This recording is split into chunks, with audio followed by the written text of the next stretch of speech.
The first time I launched a course, I had no clue what I was doing. No sales page, no funnel. I didn't even know what a sales script was. But guess what? I still ended up with paying clients. And in today's video, I'm going to walk you through exactly how I did it, the lessons I learned along the way, and what I would do differently if I could go back. So, if you're ready to launch your first course, even if you're feeling a little bit clueless, stick with me because I'm about to share the whole process. Let's get it.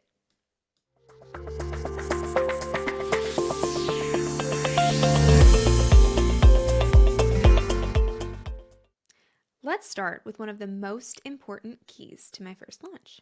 I went super niche.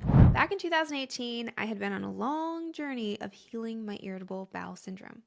Fun topic, right?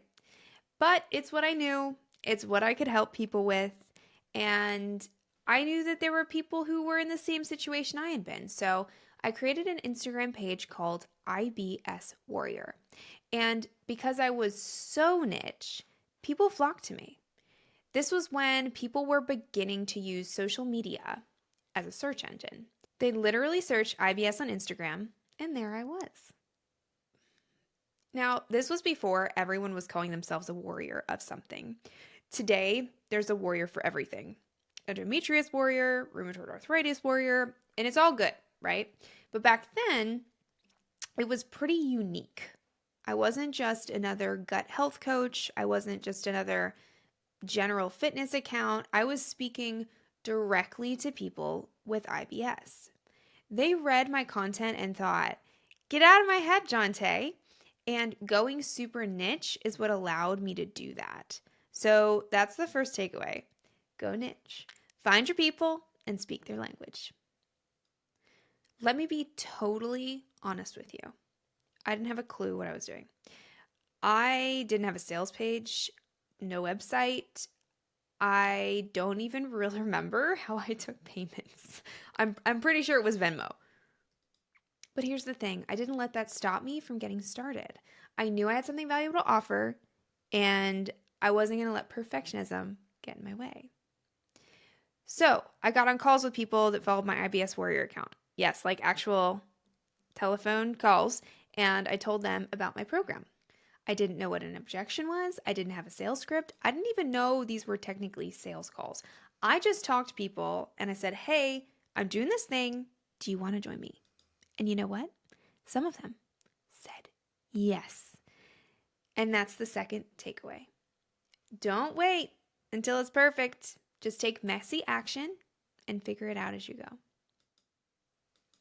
Now, when it came to actually delivering the course, everything was live. No pre-recorded videos, no fancy membership site. I taught students live with me on Zoom every single week. Don't believe me? Check it out. We're going to talk about this whole idea of being an IBS warrior. I also included mindset exercises that I coached them through in real time. This wasn't me just saying, hey, here's the thing, here's an exercise, go do it on your own. No, we were doing it together in real time on the call. And it made a huge difference for them because, yes, they could go and take action, but they were also able to start seeing results immediately before and after our phone calls. Now I use the same approach in many of the programs we built. We recently did this in Eliza's new program on confidence and Michelle's new program on manifestation. So the topic really doesn't matter. It's powerful. If you're looking for a way to engage your students and get them into momentum quickly, then live teaching with real life exercises is gold. If you're doing pre-recorded content in a training portal, similarly, you can walk them through it during the actual video rather than giving them a video and then saying, go do this thing. And even though my course wasn't flashy, it was backed by solid instructional design.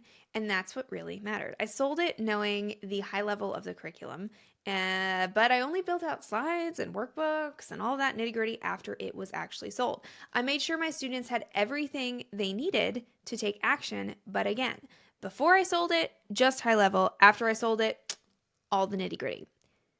I gave them meal plans, food substitution lists, mindset exercises. These were really practical, actionable resources that they could use right away. So even though my content delivery wasn't perfect, the content was really solid. And if you're wondering how to make your own content solid, then stick around because at the end of this video, I'm going to link another video where I walk through my entire process for building super awesome content. I'll showcase my series on the behind the scenes of building my most recent micro program, which was also not perfect. And that's the next takeaway. Don't get caught up in making everything look perfect. Spoiler, there's no course in the world that's perfect, not one. Focus on creating strong, actionable content that delivers results for your students, especially if you're selling it and then building it as the program moves along. I will mention, however, that if you plan to sell it and then build it, you need to give yourself enough time during your weeks to do so. During the 8 weeks of my IBS Warrior program, I spent a minimum of 20 hours a week just building out the content and resources so that it's easy for students to understand and then implement. That didn't include my time speaking with them on calls. It didn't include my time loading everything into Portal. It didn't include any other time. 20 hours just on building out what the heck I was teaching that week. And here's the thing. This wasn't even a 6-figure launch. It wasn't even close. I don't remember the specifics, but I know I had 7 students and they were paying between $1,000 and $1,500. But you know what? It got me in the game. It gave me the momentum I needed to keep going. And I will never, ever forget the feeling of satisfaction after that final call with my students. I was working at a co-working space at the time. I distinctly remember stepping out of the double doors and having this immense feeling of pride. Like I had done something from the ground up. I'd helped students get results. And now I had this program that I could build on. And that was the real victory. And this is something you want to remember. Your first launch might not be huge, but it's the momentum that matters. And once you've got that, you can build upon it. You don't need perfection. You just need to start. So, what's the biggest lesson I learned?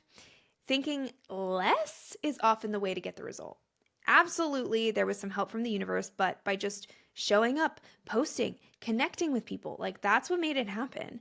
And the takeaway is this: don't wait for perfect timing, don't wait for a perfect program, don't wait for a perfect plan. Just take action, messy as it may be, and you'll figure it out along the way. If you found this to be helpful, be sure to subscribe and hit that bell so you don't miss out on any future videos. And if you're ready to take messy action on your own course, then download my free course creation toolkit. The link is in the description below, and let's get your first course off the ground together.